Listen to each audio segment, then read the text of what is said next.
You. Oh, this place is trying to kill me. I'll bet there's mold in here, spores, poison ivy, God knows what. This is so not worth a 15% commission.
I'll be with you in spirit every step of the way, Al. Watch the door now.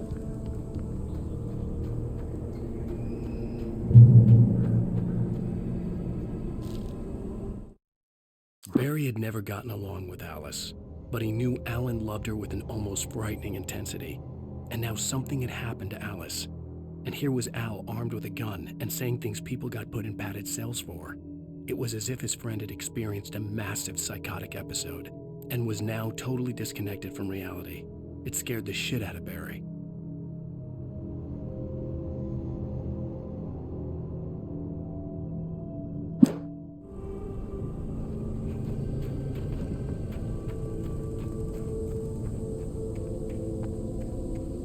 I knew I should have gone to the cops. This wasn't the smartest thing I'd ever done, but I was still angry with Barry for trying to talk me out of it. These people had called me right in the sheriff's station. The cops wouldn't scare them, and they had Alice.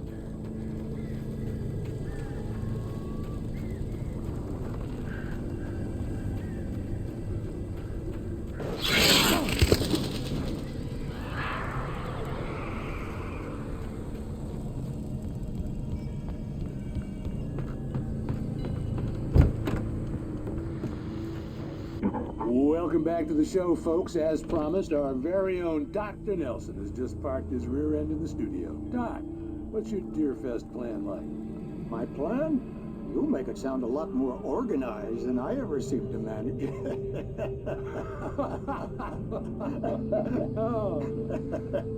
No plan, really. Just taking the atmosphere.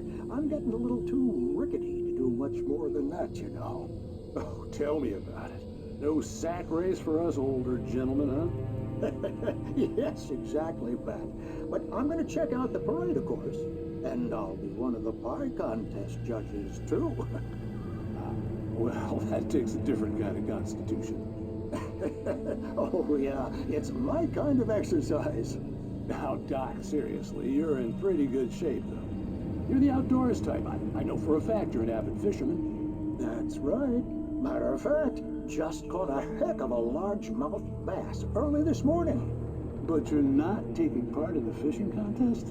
No, not this year.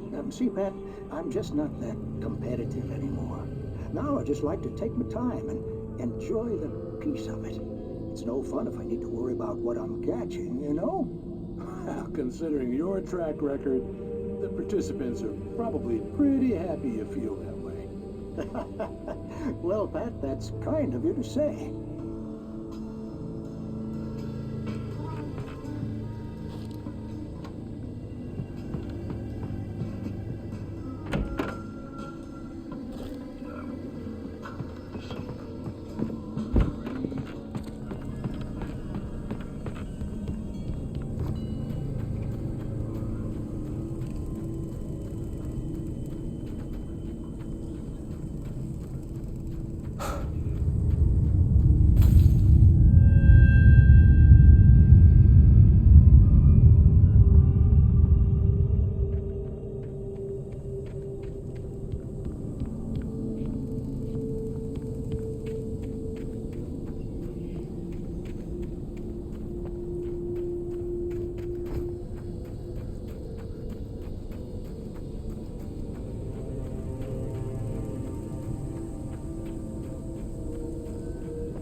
the cancer and cure of civilization. But some crimes are impossible to punish, especially in Night Springs. Tonight's episode, The Man in the Mirror.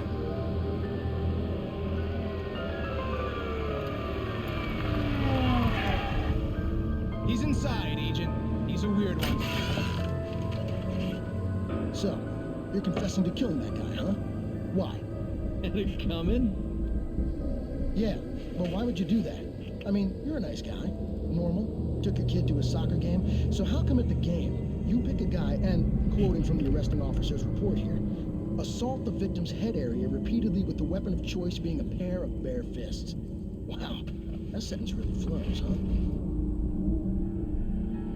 Maybe you're not the literary type. Okay, so you mess him up. But why? Who was that guy?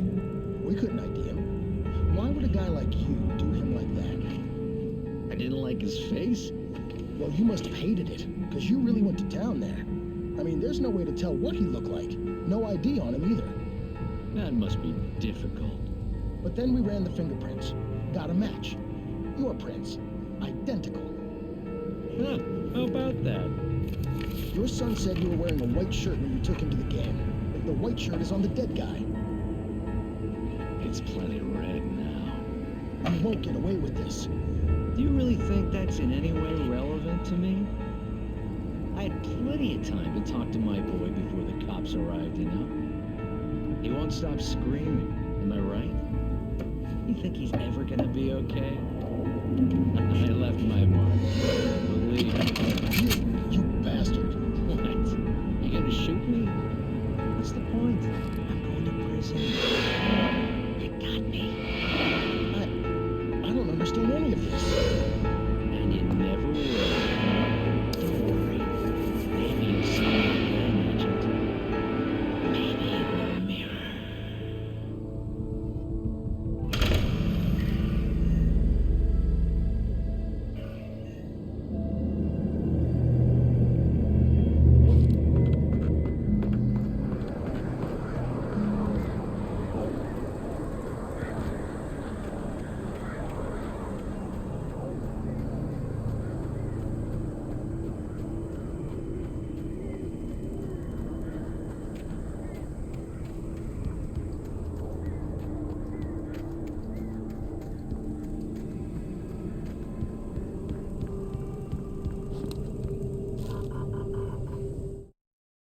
Rose knew that Rusty was in love with her, and she liked him too.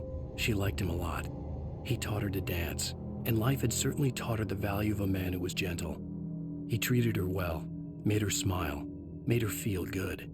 But Rusty wasn't the prince of her dreams, and that tended to underline the unbearable truth. She was no closer to that Hollywood magic than he was.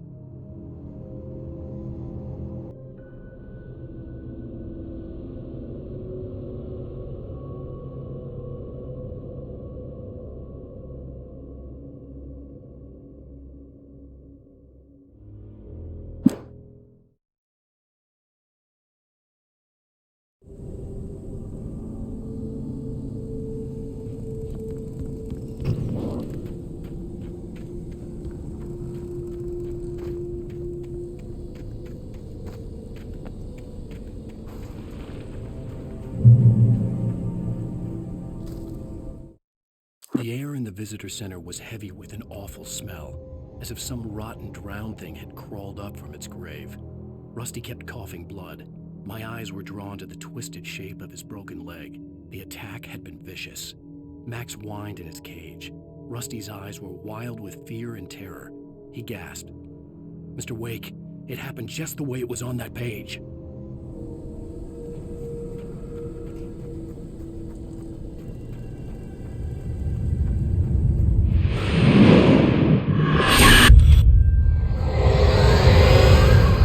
The vision left me weak. This was no head injury.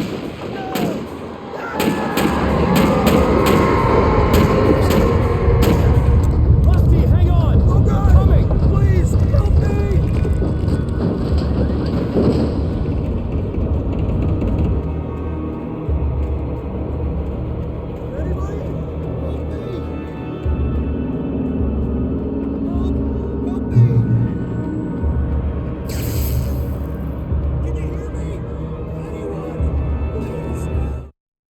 visitor center was sturdy, but the impact turned the front of the building into splinters. Rusty was thrown across the lobby like a rag doll and hit the far wall hard.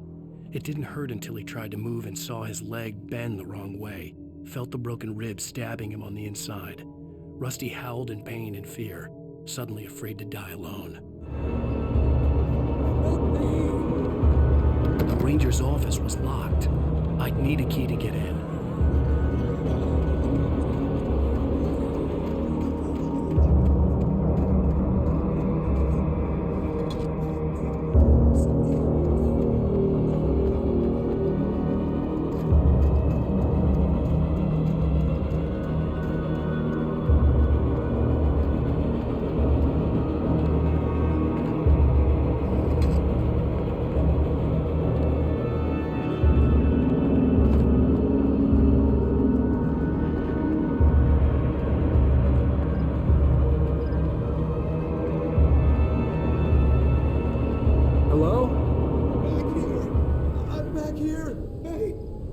Help me!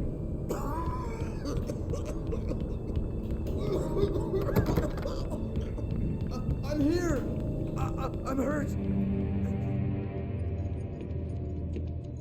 Mr. Wake?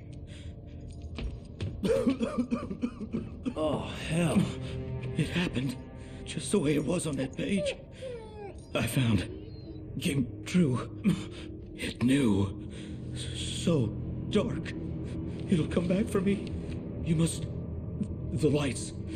In the office. I have the key. Okay, Rusty. Hang on. I'll be right back. Whatever did this couldn't be far. Rusty had found a page from the manuscript. It would help me understand what had happened. Shh. Good boy.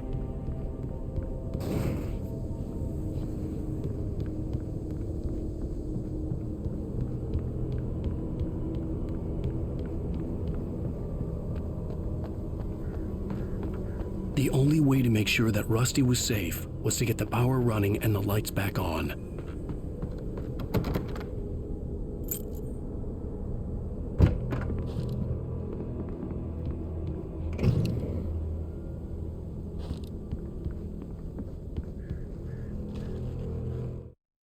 At the last instant, I changed direction and threw myself down. The axe splintered the trunk of a tree. I stumbled into the pool of bright light. My lungs burned. I was too exhausted to move. I tensed as I waited for the killing blow, but it never came. I raised my head. Nothing moved in the darkness beyond. For the moment, bathed in the cold light, I was safe.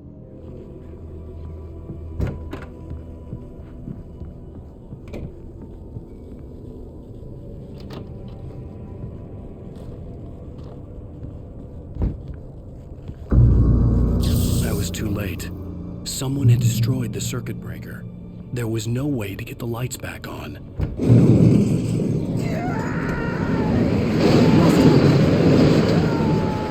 Rusty!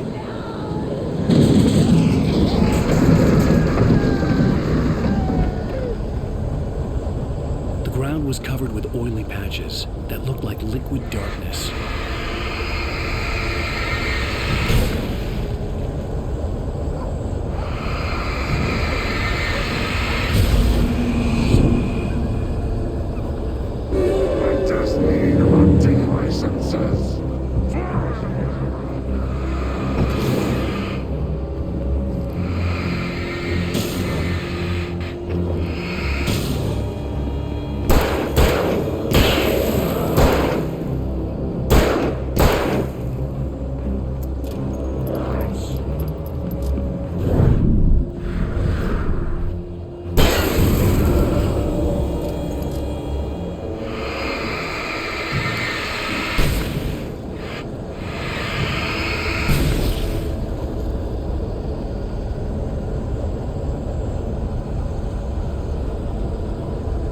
Something had torn a mammoth-sized hole in the wall.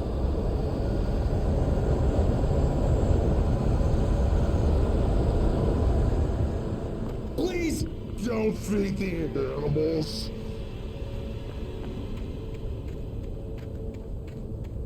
Fishing! For those prisoners Oop, heard yours up, Park. Is she? License! Obey! Ranger's instructions. Rusty, no! Never! Approach closer than 100 yards. Two bears and wolves! Never approach any other closer than 25 yards. must be reasonable. Compliance. Never leave your And unattended. It is Against the law. to remove any Natural objects or historical artifacts. Part. gross. This includes even you made Find along the river. or even simple berries.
What the hell was that?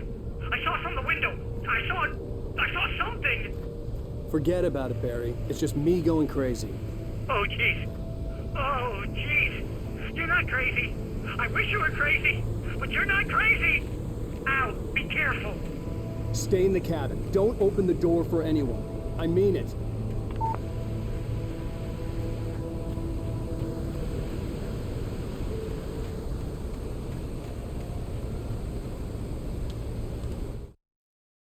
In that last instant of consciousness, Rusty thought about Rose.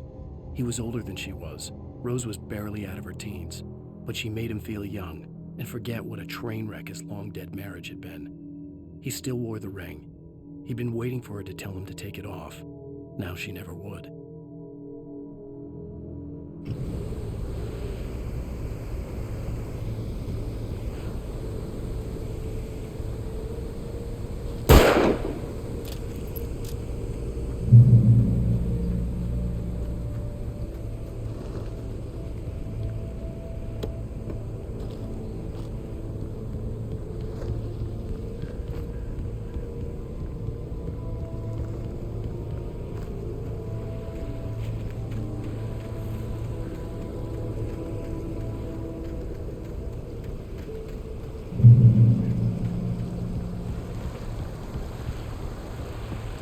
Lover's Peak was at the far end of the nature trail.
turned the corner, afraid of what the flashlight's beam might reveal. Suddenly, a roughly painted symbol of a torch glowed in the light.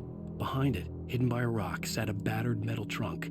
It was here for a reason, packed with supplies, batteries, flares, ammo, things you need to make it through the darkness of the night.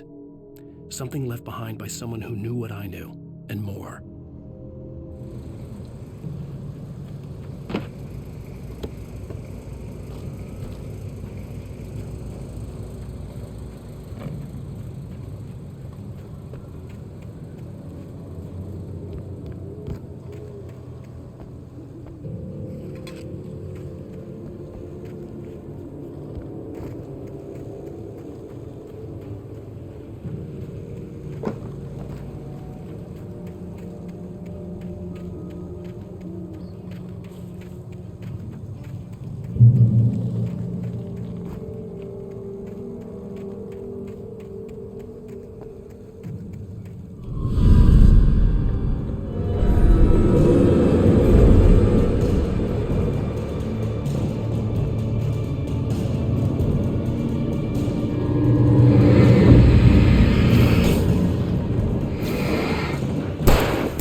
Agent Nightingale didn't want to be in Bright Falls. These little communities revolted him, and he didn't like the trees or the coffee. He now knew that impossible horrors lurked behind the storefronts and smiles. He desperately wanted to turn the car around and just drive until he passed out or ran out of road and booze. But he had a job to do. He had a rider to catch, at any cost.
Come on, we gotta get moving. More of them coming. That flashlight's kid stuff. The flares will keep the bastards away.